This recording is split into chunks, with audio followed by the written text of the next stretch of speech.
Hey everybody, this is a video for class for September 15th while I'm still out on maternity leave. This, these 4 quotes here, these are what you're going to do your journal response to today.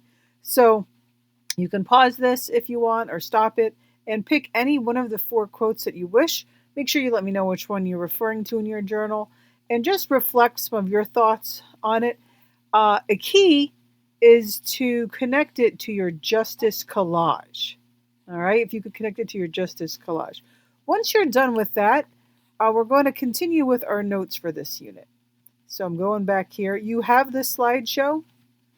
Um, so you have the notes available to you. You can read some of these slides if you want, but these are where we're going to start. So in your notes, you want to start with criminal justice as a subject. Now, if you went to college, 100 years ago, you were not going to major in criminal justice, like some of you may want to in the future. You might hear George talking here. So how did criminal justice emerge as a subject? Well, there was an increase in reported crime in the 1960s. And that was one of the reasons why criminal justice eventually became a subject.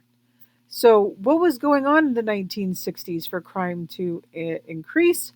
There was a big crackdown on law and order, so to speak. And if you took the government class here, you learned about how the Bill of Rights became nationalized. In other words, certain states had to enforce rights, not just the federal government. Okay, so with that happening, criminal justice became more of a subject because many of the first 10 amendments deal with crime, with courts, with trials, all those sorts of things. So in 1965, there was the creation of the President's Commission on Law Enforcement and the Administration of Justice. Okay, so this had 7 main objectives in dealing with crime. Ooh, so these are the 7 things that the commission wanted to establish. And before we get there, this is just an image of Newark, New Jersey, not far from here. There were lots of riots there in the 1960s. We can talk about that when I'm back. We also had a lot of protests going on in the 1960s. Now, many of them were peaceful protests, right? As you can see there. All right, so what were the 7 main points of this criminal commission, if you will? The idea was that you can stop crime before it even happens. And there's different things, and we'll discuss some of the ways we try to stop crime before it happens. And strengthening law enforcement, right? Having more police officers, giving them more tools and resources, that would help that happen. They also needed more techniques to deal with offenders. You might not just put them in jail. Maybe they need rehabilitation for drug use or for mental health or things like that. Criminal justice should eliminate injustices. This year, we're going to talk about many of the injustices within the criminal justice and outside of the criminal justice system. That the criminal justice system, which includes the courts, the police, and jails, right, they must attract better people with more knowledge and integrity. That more research had to be done to help crack down on crime. That you needed more funding for both the police, the courts, and all those sorts of things.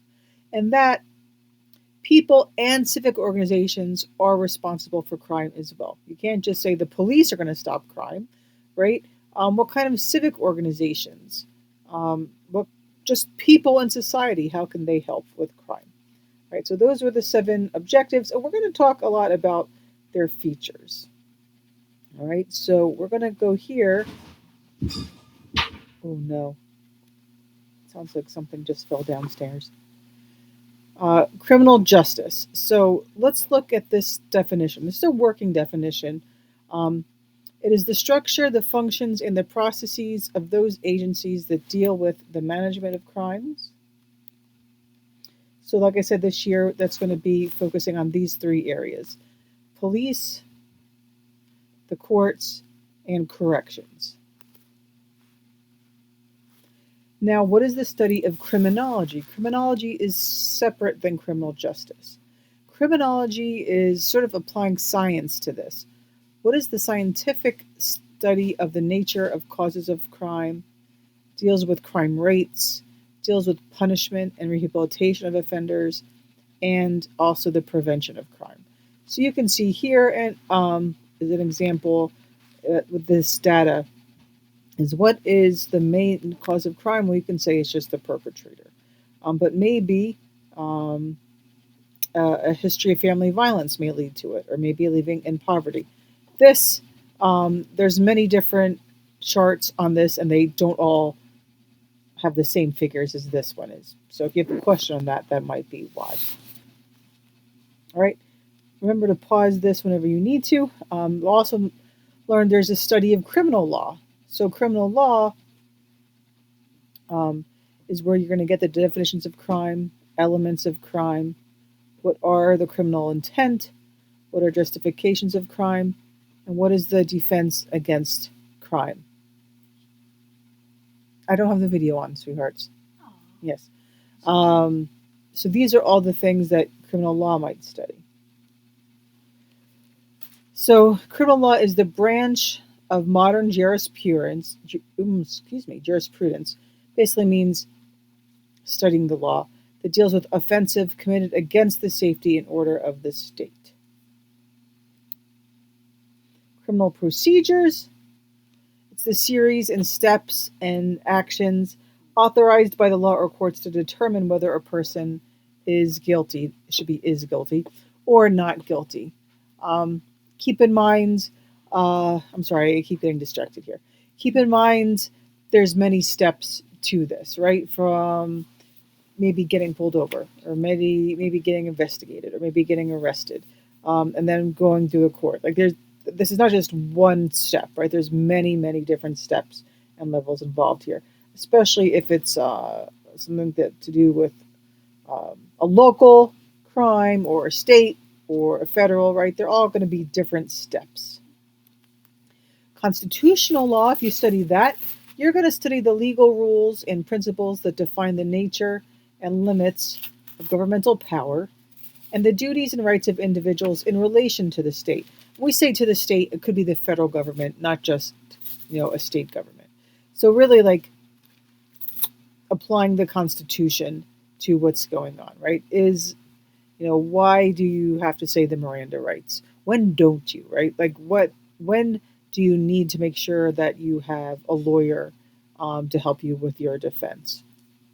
Is everything that's happening constitutional? Okay, so once you're done with that, if you have time, you can go back to the slides I showed you and watch this quick video. We're going to discuss later the difference between legality and morality. Just because something is legal doesn't mean it's moral and vice versa. So we're not going to do this graffiti walk right now while I am out, but this is the last slide I want you to write on today, and then we'll talk about it some more. So what is ethics? Ethics is the practice of deciding what is right or wrong in a reasoned, impartial manner. The decision must affect you or others in a significant way. So it can't be like, I have this ethical dilemma, should I eat, oranges or bananas, right? That's not going to really affect people in a significant way. A moral controversy is because when you realize that other people, even people you are close to, your classmates, people on your team, maybe in your family or church groups, they actually have a moral belief that's different from yours. And it might be actually quite opposed to yours, right? That is a moral controversy that you face.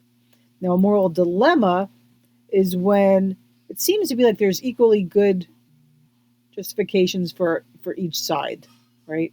We'll talk about some of these moral dilemmas here.